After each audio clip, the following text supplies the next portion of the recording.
और लपेटेगा इसको। जमगाना के फरमाइश आई बा कनी मनी बैठ से एक बार शांति बना के। बहुत बढ़िया। ये गाना हमारा भोजपुरी जगत के शान अब भोजपुरी के आज भी मान सम्मान रखले बनी हमारा भिखारी ठाकुर जी के लय हो विदेशिया में गौले रहनी एगो पत्नी अपना पिया जी के चिट्ठी लिखो करी जेकर पियावा नोएडा में बसल बड़े दिल्ली में बसल बड़े उनका खातिर कैसे अरे भागा हम भाग जानी ला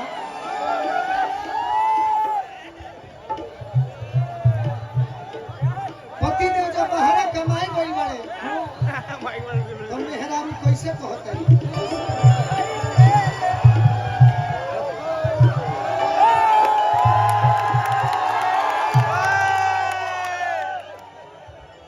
तू पीछे हो जा पीछे हो जा भजन मत दिया तेरे पीछे ही होके नाची मैडम देखे मेहरारू चिट्ठी लिखस पहले कैसे अरे की गवना करवाला पिया हो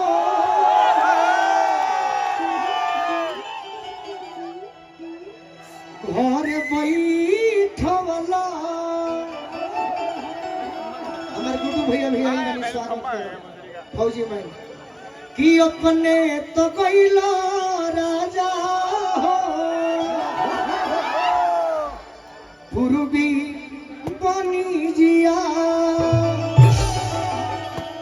केकरा से हंसब पिया हो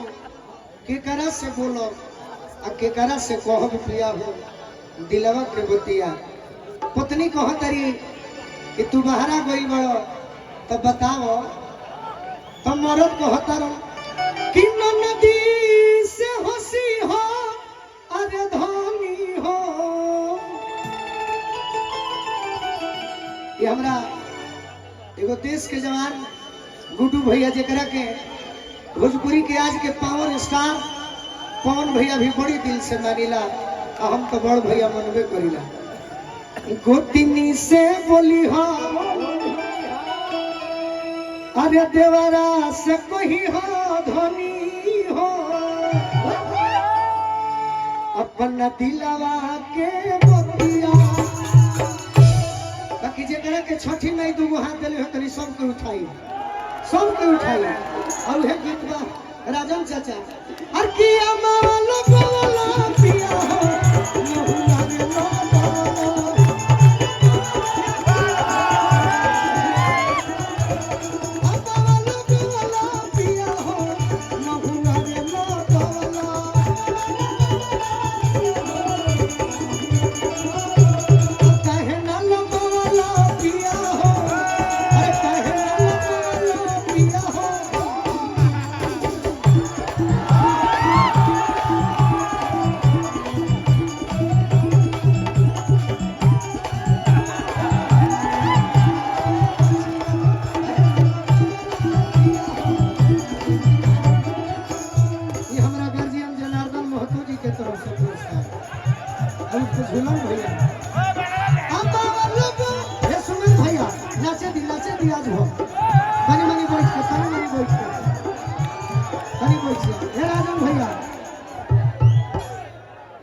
अच्छा थोड़ा सा डांस करना है कोई बात नहीं एक लाइन के बाद बैठ जाए बाकी और सब छोड़ दे एक लाइन के बाद बाकी बैठ जाए तब कहे ना लगवाला पिया हो